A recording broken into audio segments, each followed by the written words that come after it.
Bonjour, je suis Dr Zegbe, je suis chirurgien gynécologue, chercheur en pharmacopée africaine améliorée. Ce matin, je vais vous parler de la leucospermie et de l'infertilité masculine. On dit qu'il y a leucospermie quand il y a un trop grand nombre de globules blancs dans le sperme. Parce que il peut se trouver un ou deux globules blancs dans le sperme, dans 1 millilitre de sperme, ce n'est pas catastrophique.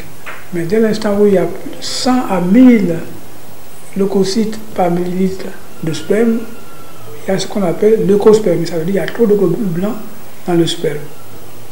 Les conséquences de cette présence de globules blancs, c'est qu'il y a une sécrétion de substances toxiques qui se fait dans le sperme. Ce sont des substances qu'on appelle les DAO, c'est-à-dire les dérivés actifs de l'oxygène. Quand ils sont dans le sperme, les spermatozoïdes sont stressés, c'est comme s'ils étaient irradiés par une substance toxique et ils n'arrivent plus à féconder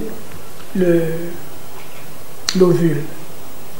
Ce qu'il faut savoir, c'est que l'ovule, lorsque le spermatozoïde approche l'ovule, il effectue plusieurs manœuvres d'approche.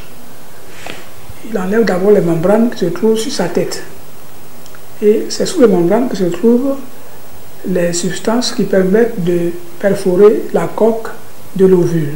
Et lorsqu'il y a des dérivés actifs, des DAO dans le sperme, le spermatozoïde n'arrive plus à effectuer ces manœuvres-là et le sujet est infertile. Et cela est dû au fait que le sujet est souvent infecté. Donc la solution est simple, il faut traiter efficacement les infections transmissibles sexuellement chez les hommes. Il ne faut pas traîner avec des infections pendant trop longtemps. Conclusion, si vous souffrez d'une infection transmissible sexuellement, venez nous voir, nous avons de quoi traiter et guérir rapidement.